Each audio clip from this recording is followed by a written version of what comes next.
इस फिल्म का नाम है द बार, जिसमें कुछ लोग एक इन्फेक्टेड पर्सन के साथ एक बार में फंस जाते हैं और उसके बाद जिन मिलिट्री के लोगों को उनकी मदद करनी चाहिए वही अब कैसे उन लोगों के लिए मुसीबत पैदा करते हैं, ये हमें इस फिल्म में देखने को मिलता है। इस फिल्म को डायरेक्टली एंजॉय करने का टेलीग्राम चैनल का लिंक मैं डिस्क्रिप्शन में डाल दूंगा, बाद में देख लेना। पर फिलहाल एक्सप्लेनेशन शुरू करते हैं। तो मूवी शुरू होती है और हमें एक बार दिखता है इसमें सर्जियो नाम का आदमी एंटर करता है और इसका एंटर करते ही एक दूसरा आदमी वहां से बाहर निकलता है और बस बाहर आते ही उसे एक गोली मार दी जाती है। इससे आसपास के लोगों में बहुत ज्यादा डर बैठ जाता है और सभी भागने लगते हैं। मिनटों में पूरा इलाका सुनसान हो जाता है और यहाँ पर किसी को भी कुछ समझ नहीं आता कि आखिर ये गोली किसने चलाई और अब वो क्या करे।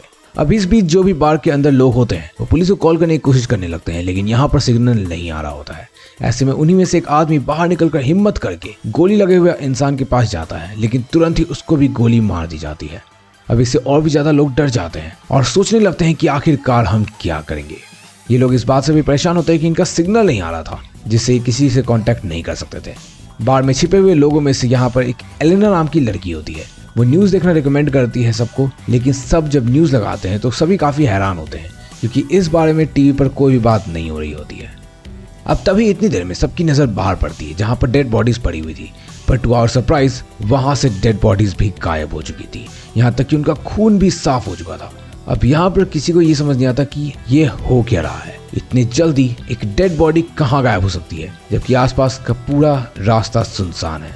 इतने में सर्जियो अपनी राय रखता है और कहता है कि हो सकता है शायद हम में से ही कोई क्लियर हो। इतने में बार में काम करने वाला एक आदमी सभी से पूछने लगता है कि दोनों बॉडीज कहाँ गई, बताओ मुझे। बार में यहाँ पर एक और आदमी होता है जिसका नाम होता है नाचो। सर्जियो के पूछने पर वो अपने पैर से यहाँ पर अपने बैग को छिपाने लगता है। ऐसा करते हुए सर्जियो उसे देख लेता है और फिर वो सबको ये बात बता देता है, जिससे सभी का शक उस नाचो नाम के व्यक्ति पर ही जाता है। इसके बाद सभी लोग उसके बैग को चेक करने लगते हैं। चेक करने पर उस पर एक हार्ड ड्राइव मिलता है। नाचो थोड़ा शिकन के साथ सबको बताता है कि यही मेरी रोजी रोटी है, मैं एक एड एजेंसी में काम करता हूँ और मैं कोई खतरा नहीं हूँ, बल्कि इसमें उसी एडवर्टीजमेंट से रिलेटेड डाटा है। लेकिन उसकी बात यहाँ पर कोई भी नहीं सुनता और उसकी ये हार्ड ड्राइव को तोड़ दिया जाता है। नाचो इस बात से बहुत दुखी था कि तभी बाथरूम से कुछ आवाजें आने लगती हैं। ऐसे में ये लोग वॉशरूम को खोलने की कोशिश करने लगते हैं और तभी इनको मालूम चलता है कि वॉशरूम तो अंदर से लॉक है। इसके बाद जब वो किसी तरह वॉशरूम को खोलते हैं तो उन्हें दिखता है कि एक मोटा सा आदमी वहां पर बेहोश पड़ा हुआ है।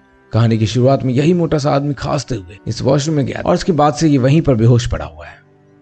उस आदमी के पास एक इंजेक्शन होता है। एलेना उस इंजेक्शन को उठा लेती है और तभी इतनी देर में ही सभी को कुछ आवाजें आने लगती है और जब सब ऐसे में ये लोग बाहर की तरफ देखने जाते हैं तो वहां कुछ आर्मी ऑफिसर आ चुके थे। वो अपने आप को फुली कवर किए हुए होते हैं और वो सभी उन डेड बॉडीज वाली जगहों पर कुछ टायर रखकर जला देते हैं। फिर इसके बाद वो लोग वहां से शांति से चले जाते हैं। ये सब देखकर सभी लोग बहुत ज्यादा हैरान होते हैं क्योंकि उन्हें लगा था कि ये आर्मी के लोग उनकी मदद के लिए आ रहे हैं, लेकिन वो तो बिना किसी की हेल्प किए हुए निकल गए। अब इसके बाद ये सभी लोग न्यूज देखते हैं जिसमें बताया जा रहा होता है कि शहर के एक बहुत बड़े हिस्से में आग लग चुकी है, जिसके कारण उस जगह को यहाँ पर सील कर दिया गया है। अब ये बात इन सभी की समझ में नहीं आती कि आखिर गवर्नमेंट झूठ क्यों बोल रही है, जिस पर वही मोटा आदमी जो कि वॉशरूम में बेहोश था वो बाथरूम के बाहर आकर सभी के सामने आ जाता है और उसका जिस्म पूरी तरह से फूल चुका था। उसकी आंखें और उसका फेस बहुत ही अजीब तरीके से ब्लोटेड दिख रहा था और बस इससे पहले कि उसकी कुछ बात होती वो धम से जमीन पर गिरकर मर जाता है। अब जब इसके बाद वो लोग उसका मोबाइल उठाते हैं तभी सबको मालूम चलता है कि ये एक आर्मी ऑफिसर है। अब इसके बाद ये लोग इसके मोबाइल में फोटोज देखते हैं जिसमें लोगों ने अपने आप को कम्प्लीटली कवर किया हुआ था, जिससे सब लोग समझ जाते हैं कि इस पूरे इलाके को भी क्वारंटीन कर दिया गया है। इस ब्लोटेड आदमी ने यहाँ पर मरने से पहले कहा था कि डोंट टच मी। इसका मतलब कि ये बंदा इन्फेक्टेड था और वायरस के कारण ही इसकी मौत हुई है, जिससे सभी लोग समझते हैं कि हम में से कोई भी इन्फेक्टेड ना हो जाए। इसके बाद एलेना को दिखाया जाता है जो कि किसी तरह अपने मोबाइल में सिग्नल लाने की कोशिश कर रही होती है। अब जब नाचो यहाँ पर एक टेबल पर चढ़ता है तभी उसके मोबाइल में सिग्नल आ भी जाता है। वो सभी को ये बात बताता है जिससे सभी लोग उसे किसी न्यूज पर्सन को ये सारी सिचुएशन बताने को कहते हैं। अब नाचो के कांटेक्ट में उसकी एक फ्रेंड न्यूज में होती है, तो ऐसे में वो कॉल उसे मिलाने ही वाला होता है कि तभी दूसरा बंदा टेबल पर चढ़ जाता है, जिसके कारण टेबल टूट जाती है और वापस से सिग्नल आने उसके फोन में बंद हो जाते हैं।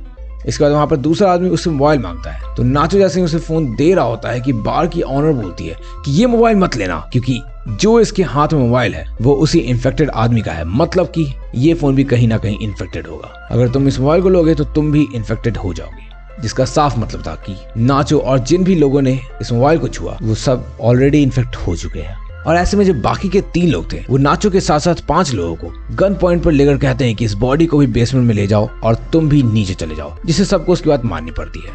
इसके बाद वो 5 लोग उस बॉडी को लेकर तहखाने में चले जाते हैं। अब ऊपर सिर्फ 3 लोग बचे हुए थे। तभी इतने देर में वहीं तहखाने के अंदर एक लेडी की तबीयत खराब होने लगती है उसे वहां पर एंजाइटी होने लगती है और वो गेट खोलने के लिए सभी को कहती है, लेकिन कोई भी उसकी बात नहीं सुनता।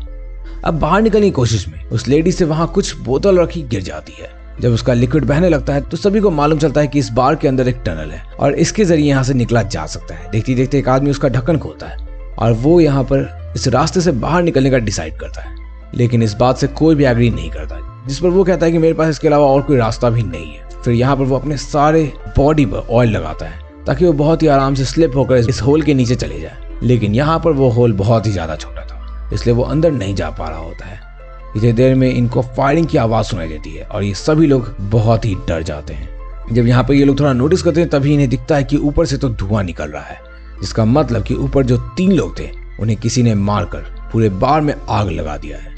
इस मौके पर धुएं से सभी का दम घुटने लगता है, इसलिए उस आदमी को भी गटर से बाहर निकाल दिया जाता है ताकि कोई घुटन से ना मरे। अब जब यहाँ पर कुछ घंटे बाद आग बुझ जाती है तो सभी लोग ऊपर आ जाते हैं। ऊपर सब जगह राख ही राख थी, साथ ही ये लोग अपनी काम की चीजें भी ढूंढने लगते हैं।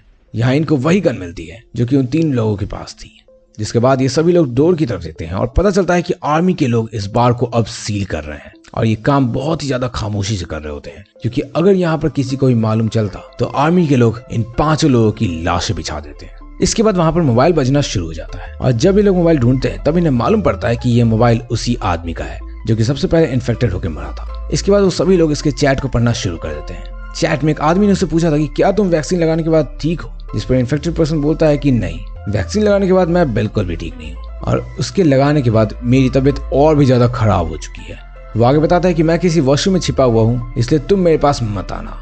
वो यहाँ पर अपने चैट में ये भी बताता है कि उसके पास 4 वैक्सीन और बची हुई है, जिस पर ये लोग सोचने लगते हैं कि अगर इस वायरस की वैक्सीन बन चुकी है तो ये जगह को सील क्यों किया जा रहा है और आखिर क्यों लोगों को मारा गया है। अब जब ये सभी चैट पढ़ रहे होते हैं तभी उसमें लिखा होता है कि हमने ये वैक्सीन एक नन के ऊपर ट्राई किया था और ये वैक्सीन काम कर भी रही थी। इससे सभी लोगों को थोड़ी राहत मिलती है और इस वायरस का कोई इलाज है, ऐसा ये लोग समझकर थोड़ा शांत हो जाते हैं। अब ये सब चैट पढ़ ही रहे होते हैं कि तभी इसकी मोबाइल रिंग करने लगती है। अब जब दोबारा इसको कॉल आता है तो इससे पहले कि ये इस कॉल को रिसीव कर पाते तभी इसकी बैटरी डेड हो जाती है और ये लोग किसी भी तरीके से उस फोन को दोबारा से चार्ज करने की कोशिश में लग जाते हैं। इसके बाद एलेना सभी को बताती है कि उस आदमी ने उसके पास केवल 4 वैक्सीन होने की ही बात कही थी। उसके बाद वो सभी लोग उस आदमी की डेड बॉडी के पास जाते हैं उस वैक्सीन को ढूंढने के लिए, लेकिन उन सभी को वहां पर कुछ भी नहीं मिलता। इसके बाद वो सभी लोग उस वॉशरूम में जाते हैं जहां पर वो बेहोश पड़ा था। तो वहां पर बेगर पहले से उन वैक्सीन को हाथ में लिया हुआ था।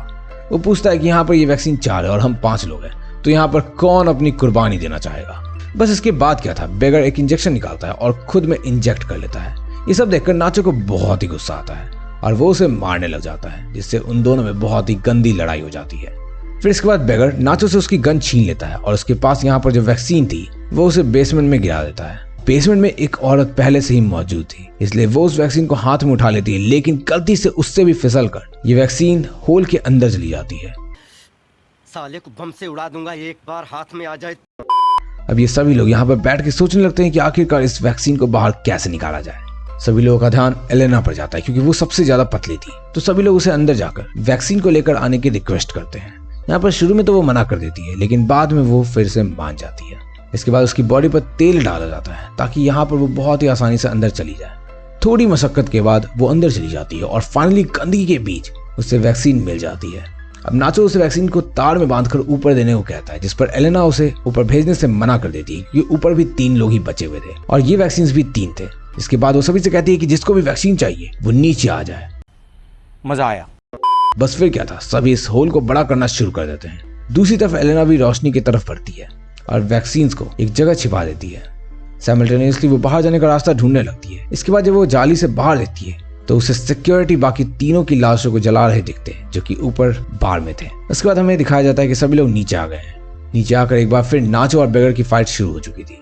इस बार यहाँ पर नाचो उसे गन छीनकर उसे मार देता है और जिससे उसकी मौत हो जाती है। अब क्योंकि नाचो के पास गन थी तो सभी उससे डर रहे होते हैं और वो उनमें से ही एक बंदे को गन पॉइंट पर भी ले लेता है और एलेना को वैक्सीन देने को कहता है। वो भी यहाँ पर कहती है कि मैं तुम्हें वैक्सीन नहीं दूंगी, जिससे चिढ़कर वो बोलता है कि अगर मैं इसे मार दूंगा तो फिर हम सभी के पास 3 वैक्सीन हो जाएंगे। लेकिन चूंकि सिर्फ गुस्से में वो ऐसा बोल रहा था और वो दरअसल एक अच्छा इंसान था, इसलिए सब उसे शांत करने की कोशिश करते हैं, जिससे वो शांत हो भी जाता है। इसके बाद एलेना सभी को बाहर लेकर जा रही होती है जहाँ उसने वैक्सीन छुपाई हुई थी। अब जब ये लोग वहां जा रहे होते हैं और एलेना और नाचो सबसे आगे होते हैं तो पीछे से एक लेडी उस आदमी को डुबोकर मारने की कोशिश करती है, जिसे नाचो ने कुछ देर पहले ही पकड़ा था। उसको मारो, हमको जिंदा मत छोड़ो सालो। पानी में डुबाकर मारना चाहती है, लेकिन नाचो उसको ऐसा करने से मना करता है। वो कहता है कि बेगर बहुत ही ज्यादा खतरनाक था, इसलिए मैंने उसे मारा, लेकिन अब यहाँ पर कोई भी नहीं मरेगा। इसके बाद वही लेडी जो उसे पानी में डुबोकर मारना चाही थी, वो नाचो को उसे ही मारने को कहती है, लेकिन यहाँ नाचो भी ऐसा नहीं कर पा रहा होता। इसके बाद वो लेडी खुद ही गन लेती है और दूर कहीं जाकर खुद को गोली मार लेती है। कोई सेंस है इस बात की? क्या आखिर उसने ऐसा क्यों किया? लेकिन खैर, इन सभी को उसकी मौत का काफी दुख होता है, क्योंकि वो कहीं ना कहीं अपने आप को सैक्रिफाइस कर दी थी। अब इसके बाद इन सभी के पास 3 ही वैक्सीन बची हुई थी और ये लोग भी यहाँ पर 3 ही थे। तो ये तीनों अपनी वैक्सीन को ले लेते हैं और जैसे ही ये तीनों वैक्सीन लगा रहे होते हैं, तभी वहां पर वापस से वही बेगर आ जाता है जो कि अब तक जिंदा था। वो इनमें से एक बंदे पर पीछे से अटैक करके उसे मार देता है। इसके बाद एलेना और नाचो अपनी जान बचाकर तेजी से यहाँ से भागने लगते हैं और बेगर उनका पीछा करने लगता है, जो कि पूरी तरीके से गुस्से में था। अब जब ये भाग रहे होते तभी इनकी नजर सीढ़ी पर पड़ती है और एलेना तेजी से सीढ़ी पर चढ़ने लगती है, लेकिन सीढ़ी चढ़ने वक्त एलेना के हाथ से वैक्सीन छूट जाती है और नाचो उसे पकड़ लेता है। यहाँ पर बेगर भी इन सीढ़ियों के जरिए नाचो तक पहुंच रहा था और वो उसके पैर को पकड़ लेता है। अब इससे पहले कि बेगर उसको नीचे की ओर खींचता, तभी वो वैक्सीन एलेना को देता है और इसके बाद नाचो और बेगर दोनों ही नीचे गिरकर मारे जाते हैं। अब इसके बाद एलेना के पास जो वैक्सीन होती है वो उसे अपने बॉडी में लगा लेती है और फिर वहां का ढक्कन हटाकर वो ऊपर चली जाती है। जब वो बाहर निकलती है तभी वहां पर उसके बगल से काफी सारे लोग गुजरते हैं। गवर्नमेंट ने उसके आगे के रास्ते को सील कर दिया होता है और वो समझ नहीं पा रही थी कि वो कहाँ जाए। तभी एलेना के पास एक लेडी आती है और वो उसे अपना जैकेट देती है। इसके बाद एलेना वहां से जाने लगती है और तभी हमें यहाँ पर मालूम पड़ता है कि जो इंसान सबसे पहले इन्फेक्टेड हुआ था वो एक आर्मी ऑफिसर था और ये लोग यहाँ पर एक ऐसा हथियार बना रहे थे जिससे ये दुश्मन पर अटैक कर सके, लेकिन उनका खुद का ऑफिसर यहाँ पर इन्फेक्ट हो जाता है और इस वायरस का वैक्सीन बन जाता है। इन चूंकि वो ऑफिसर पहले से बीमार था तो इस वजह से वैक्सीन का उस पर असर नहीं होता। और जब यहाँ पर आर्मी ऑफिसर को पता चलता है कि वो एक बार के अंदर है, तो इसी कारण से उन सभी ने उस चारों तरफ की एरिया को सील कर दिया ताकि ये वायरस कहीं भी ना फैल सके। और इसी के साथ ये मूवी यहीं खत्म हो जाती है। अब ये फिल्म की एक्सप्लेनेशन तुम्हें कैसी लगी कमेंट करके बता देना। बाकी अगर तुम्हें कोई और मूवी की एक्सप्लेनेशन देखनी है तो लेफ्ट साइड पर क्लिक करके देख सकते हो। बाय।